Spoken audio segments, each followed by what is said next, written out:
Seguimos en este Forbes Summit Money con 3 invitados para charlar un poquito sobre lo que está pasando en el mundo de la Argentina. Preguntas muy sencillas para respuestas todavía más sencillas. Ana Cohen, presidente y managing partner del Grupo Cohen. Muchas gracias por estar. Nicolás Camastad, trader del Mills Capital Markets. Marcos Wenzel, managing partner de Puente. Gracias a los 3 por venir.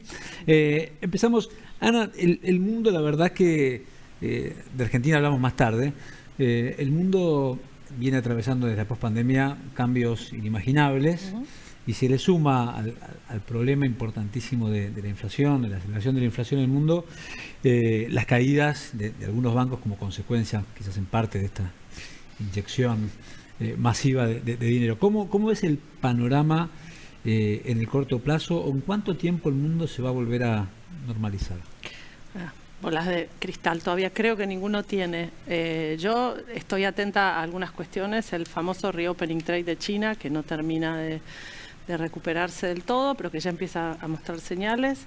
Algunas señales beneficiosas de desaceleración en Estados Unidos, como por ejemplo los primeros jobless claims, que son los pedidos de desempleo, que empiezan a apuntalar un poco la idea de que la suba de las tasas empieza a tener un efecto sobre la desaceleración de la economía, que es una buena noticia encubierta, digamos, una victoria pírrica, pero victoria al fin, respecto de la dominancia sobre la inflación. Una Europa que transitó su invierno y la guerra con menores avatares de lo que esperábamos, y una gran incógnita respecto de la dinámica entre China y Estados Unidos, no solo comercial, sino bélica en Taiwán. Esos son para mí los grandes temas.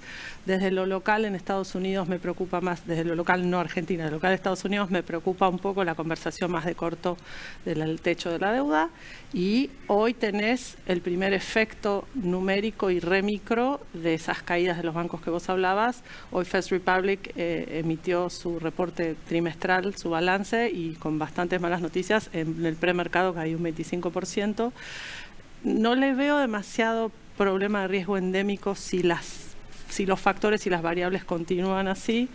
Estoy atenta un poco a los balances de los bancos y cuál es el próximo zapato que se cae, si hay alguno en los balances de activos sobrevaluados en esos bancos. Pero el sistema financiero en Estados Unidos está súper sólido, entiendo yo, y la verdad es que la respuesta de Yellen fue buena, fue positiva. No hubo moral hazard como sí lo hubo en el 2008, y hoy tenés regulación lo suficientemente robusta en los bancos como para sostener este tipo de sustos, entiendo. O sea, a la corrida de los bancos, ¿no ves que es una amenaza que se extienda a otros ámbitos como real estate, por ejemplo, que era uno de los sectores que más preocupación tenía, digamos? Cuando hablo de algunas preocupaciones que tienen que ver con la evaluación de los activos en los bancos, me refiero un poco a cómo tienen valuados algunos bancos el real estate. Dicho esto, los balances vienen sólidos, los bancos están mejorando las expectativas en los que presentaron balances este trimestre, vienen bien. No me preocupan los grandes, puede haber alguno que tenga algo que explicar del second tier o del tercero, del segundo, tercer, digamos, las franjas de bancos menores, más regionales o más con un estilo distinto, pero son cosas que la Fed debería poder, que el Tesoro, perdón, debería poder dominar. Y Marcos, ¿cómo ves este panorama que estamos comentando con Ana? ¿Ves que lo peor ya pasó en Estados Unidos? Como decir que lo peor ya pasó. Creo que el 2022 fue un año que claramente quedó marcado por una fuerte suba de tasas, y como la mayoría de los activos financieros, salvo los commodities, por un evento externo que fue la guerra de Ucrania-Rusia, subieron y todo el resto bajó.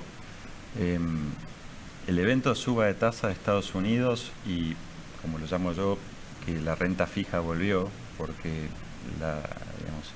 el nivel de tasa hoy de un bono del Tesoro americano ya en niveles de 4 y niveles de bonos de buena calidad crediticia en el 5%, claramente te marcan hacia dónde van los flujos de inversión. Y el resto de los activos financieros tardan en adecuarse hacia la suba de tasas. Y eso todavía para mí no terminó de acomodarse totalmente. Creo que lo que sucedió puntualmente con el Silicon Valley, que fue una situación diferente a la de Credit Suisse, son no necesariamente situaciones que vaya a haber, digamos, un mayor impacto sobre otras entidades bancarias, sí generan un temor y una cautela sobre si esto, digamos, va a golpear a otros bancos. Creo que inclusive hasta el Deutsche Bank fue un banco cuestionado que, digamos, a medida que fue pasando el tiempo desde los Credit Suisse se va disipando.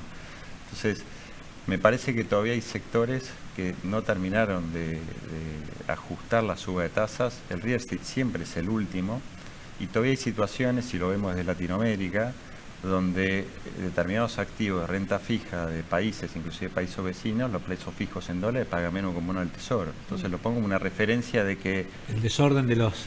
¿no? de que en definitiva la plata, el flujo de la plata, venimos de prácticamente 15 años de no tasa, ¿no? Entonces, no tasa, no inflación. Disneylandia.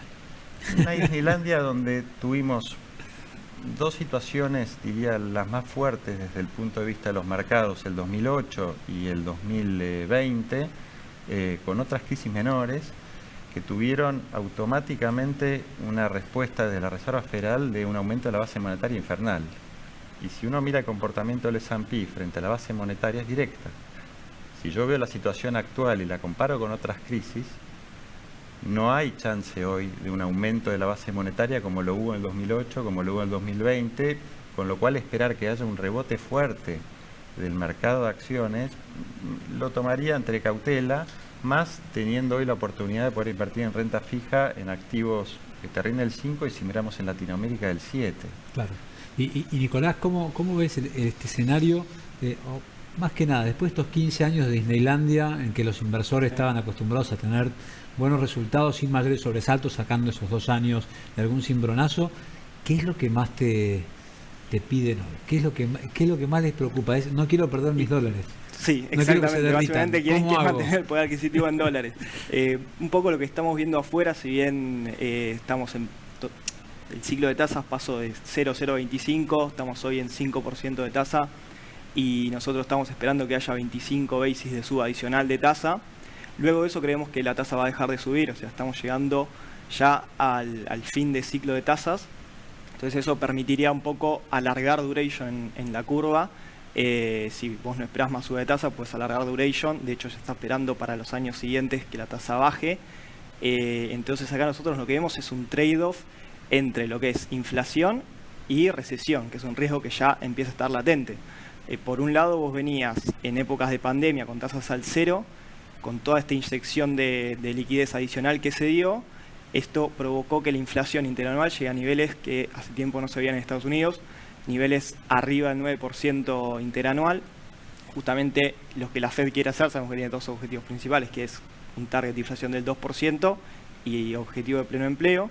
En cuanto al pleno empleo, vemos un mercado laboral robusto, con un índice de desempleo, el último dato salió del 3,5%.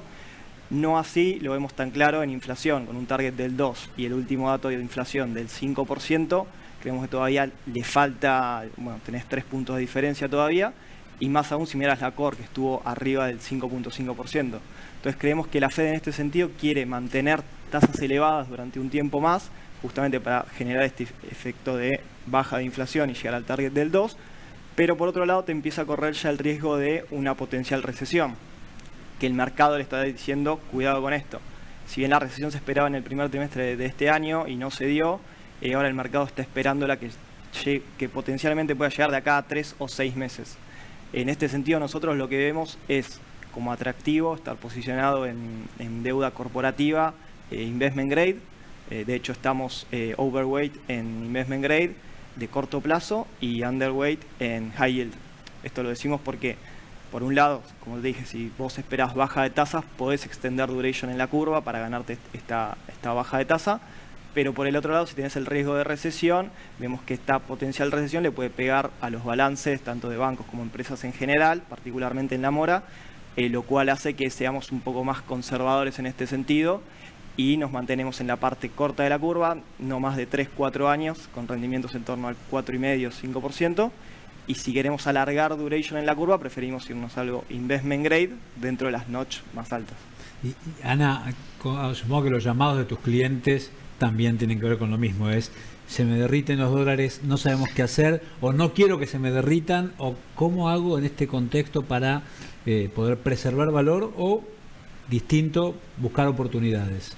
Entonces, ¿qué alternativas ves en ambos escenarios? No, totalmente. Y buscar oportunidades. Totalmente alineada con los chicos. El trade ahora va a ser renta fija de corto y lo de más alta calidad posible. Para oportunidades hay que ver un poco qué pasa. Yo soy un amante de los proyectos de infraestructura a futuro en las economías centrales, en particular en Estados Unidos. A mí me parece que es una oportunidad que puede surgir, dependiendo un poco también de las cuestiones eleccionarias en Estados Unidos, pero de perfeccionarse los candidatos que hoy están, por lo menos del lado demócrata. Hoy se confirmó que Biden va a ser el candidato. Yo estimo que va a haber algún grado de promoción, no de estímulo monetario, pero sí a través de proyecciones, digamos, o de proyectos más keynesianos en el desarrollo de infraestructura. Estados Unidos se lo debe, y ahí me parece que puede haber oportunidades muy puntuales.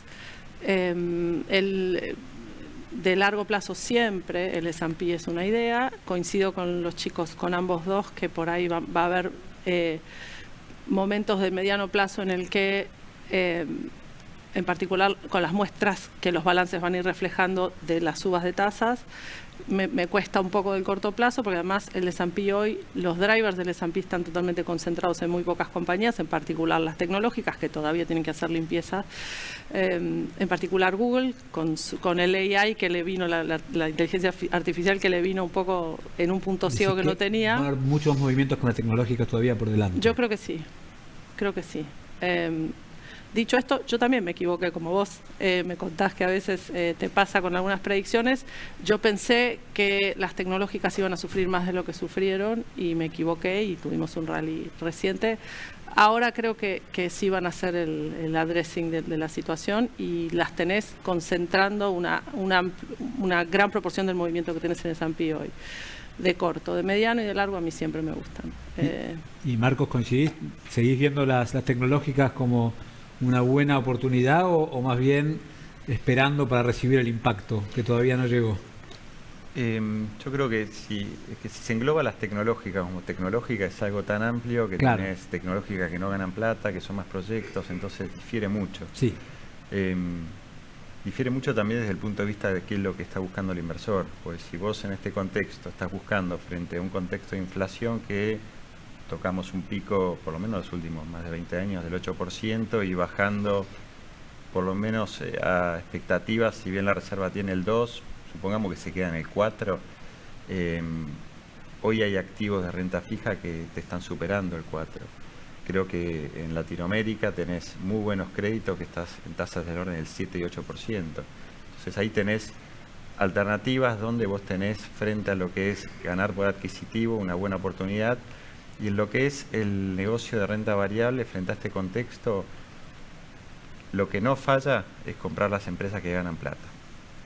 Y las empresas que ganan plata son globales. Entonces, si vos hoy te posicionás un porcentaje en este tipo de empresas, históricamente han retenido retornos del orden del 9, 10%. Tenés vaivenes. Entonces, creo que ahí está más la oportunidad. Hechos, no promesas, sería, digamos. Sí, yo soy más de eso. Salvo no corre para Elon Musk. Para Elon Musk no... ¿Cuántas veces sortearon para ver cuándo es el momento que cae y prevalece frente a todo? Y prevalece frente a todo, sigue estando ahí. No, con respecto un poco acotando a lo que mencionaban acá, nuestra visión también es similar a lo que venían diciendo. Por un lado, si bien vemos que todo el equity, particularmente tecnológico, que es la parte, digamos, tecnológico tomándolo como global, que es la parte más riesgosa, por así decirlo, tuvo un pick-up importante post-crisis de COVID. Creemos que uno de los factores que te implica la suba de tasa es el flight to quality. Flight to quality se termina dando también dentro del universo tecnológico, que es un poco lo que mencionaban acá. Y acá lo que estamos viendo es que principalmente, si bien el equity total subió, fue muy impulsado por las 5 FANGs, o sea, por las 5 grandes tecnológicas, que son las empresas, digamos, más robustas, con balances más sólidos, que potencialmente están mejor parados ante un escenario de potencial recesión, ¿no? Son las que mejor deberían resistir. Por eso dentro del equity vemos que también está este flight to quality, y si deberíamos ir a equity, preferimos irnos a estas 5, ¿no? Que son las más estables o las que más deberían resistir. Pero dicho esto, igualmente estamos cautelosos con lo que es renta variable en este contexto, dado justamente el panorama de altas tasas y la potencial recesión, ¿no? pónganse el casco que les voy a preguntar de Argentina. Si tienen inversores que están dispuestos a tomar riesgos, Argentina claramente todos los valores están muy, muy bajos, siempre se puede caer más.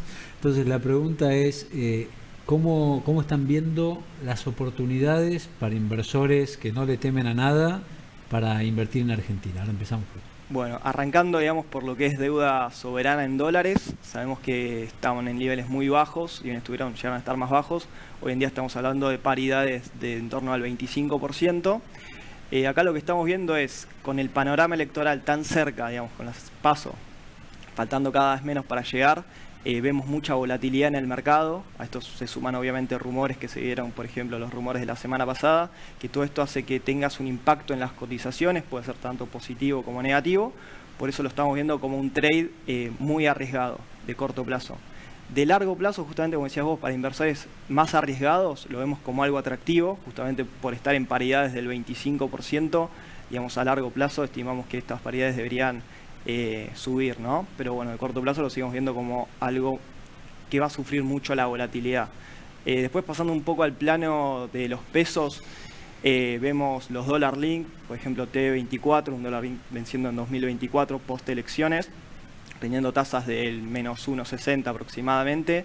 Lo vemos también como algo atractivo en términos de tasa, viendo más que nada los comentarios ya de la oposición, ¿no? Si bien se refieren, si sabemos que hay un atraso cambiario importante, cuando la oposición sale a hablar del atraso cambiario y que potencialmente lo deberían eliminar, de hecho Patricia Bullrich dijo que eliminaría el cepo el día 1, dado estos dichos de la oposición y dado la cantidad de votantes que tienen, es que vemos como un potencial buen trade, digamos, alargar duration en la curva de dólar link, pero de vuelta lo vemos como un trade arriesgado, entre comillas, porque pasadas las elecciones no sabemos cómo se va a comportar la economía, y ante una potencial, digamos, crisis en los pesos, como se vio por ejemplo en junio 2022 con Guzmán, son bonos que por tener alta paridad pueden llegar a sufrir mucho, ¿no?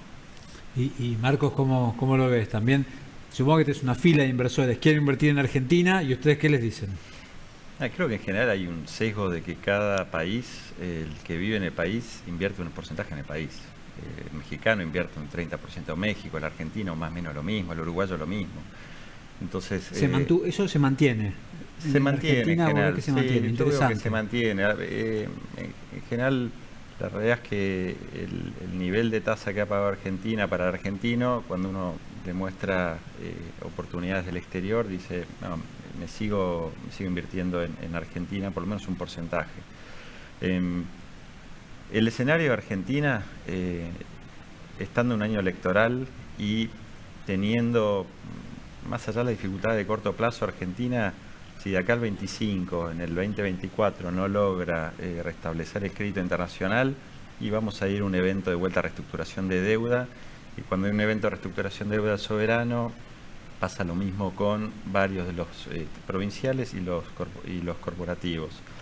Entonces, en ese escenario, si uno piensa en cuál de uno de los dos eventos puede llegar a pasar, tenés activos como el soberano, que estando a niveles del 20, 25, si hubiese un evento de reestructuración de deuda, la verdad que comprar estos valores, por más quita que haya, la verdad que son precios que uno dice, acá no pierdo plata.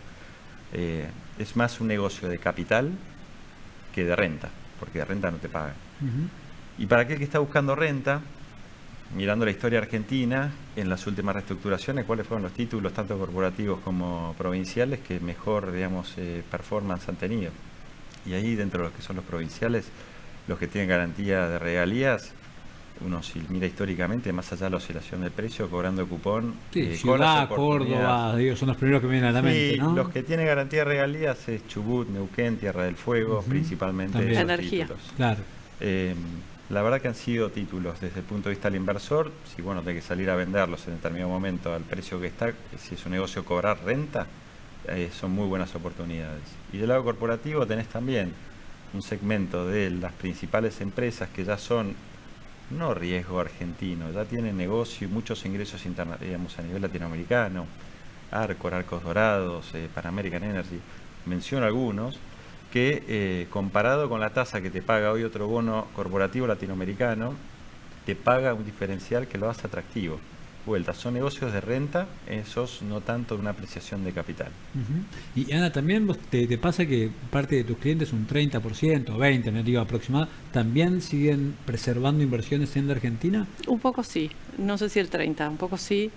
Tendría que hacer el análisis, no llegué tan finito, pero sí, hay, y los instrumentos son casi los mismos. Agregaría una o sacaría otra provincia, pero digo, en definitiva, son esos los drivers. A estos precios hay gente ya que vuelve, incluso afuera, que empieza a decir, bueno, tal vez me animo porque a estos precios, como decía Marcos, no hay demasiadas posibilidades de perder, sí lo podemos esperar. Va a haber probablemente eventos, no es la semana oportuna para hablar de las paridades de los bonos seguramente, pero bueno, creo que esto quede documentado y que no nos equivoquemos del todo. Entiendo que de mediano a largo plazo vamos a estar bien. Y haría una parte para el tema de la renta variable en Argentina, en particular para aquellas compañías que tienen emitida deuda corporativa interesante, en particular las asociadas con la energía, porque pase lo que pase, se elija quien se elija. Me parece que Argentina tiene una oportunidad enorme y hay empresas, compañías hoy que cotizan en bolsa que están posicionadas y bien preparadas para apuntalar esa oportunidad en vaca muerta. Me parece que... Qué interesante también como el mercado muchas veces es un termómetro, un reflejo claramente y se anticipa a los humores y al contexto político. Pero recordemos que cuando Macri, mucho antes de las PASO en las que ganó Macri, en el verano de aquel año empezaron a aumentar las cotizaciones de todos los títulos de Argentina, anticipando Correcto. una victoria, un cambio de gobierno, que era en ese caso una victoria eventual de Macri. Ahora, en este escenario donde se percibiría una posibilidad nuevamente de un cambio de gobierno, el contexto es tan volátil que no pareciera haber una euforia que se va anticipando esa victoria. ¿Puede ser que esté pasando esto? Que ahora el mercado dice, ya puede haber un cambio de gobierno, pero la decisión está tan complicada que vamos despacio. Yo creo que el mercado un poco aprendió del 2019, ¿no? La sorpresa de las PASO del 2019, de mínima va a esperar el mercado probablemente a las definiciones que salgan de ahí, me da la sensación. El mercado esta vez no anticipa, sino que espera. Me da la sensación de que está mirando agazapado a ver qué pasa. Sí, pienso lo mismo. Pienso que las dificultades o los desafíos económicos que tiene Argentina todavía acá a las elecciones, y no solo termina ahí, sino para el 2024, hace que frente a las posibilidades de qué es lo que pueda pasar, sin importar el gobierno que asuma, si va a ser alguien que va a volver a hacer crédito o no, va a tener una repercusión sobre los precios. Y hoy no está claro quién va a ser el que en definitiva termina asumiendo como presidente para este año. Sin ser pesimista, sino siendo cauto. Y ya para terminar, 2024, gane quien gane, no va a haber una lluvia de inversiones. ¿O creen que sí? Difícil pregunta esa. Yo creo que no.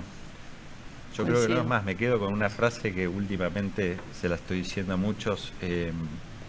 Yo creo que Argentina llegó a una instancia donde está como los uruguayos que cayó en el Valle de las Lágrimas y le dicen en radio, se acabó la búsqueda y ellos se miran, tenemos que salir con lo nuestro. Argentina está en eso. Bueno, muchos consejos de inversión, después los vamos a puntualizar en la web para que vayan mirando las alternativas para invertir con cada uno de ellos. Oportunidades para los clientes, para los lectores de Forbes. Gracias a ustedes por compartir su visión de lo que viene. Gracias, Alex. Muchas gracias.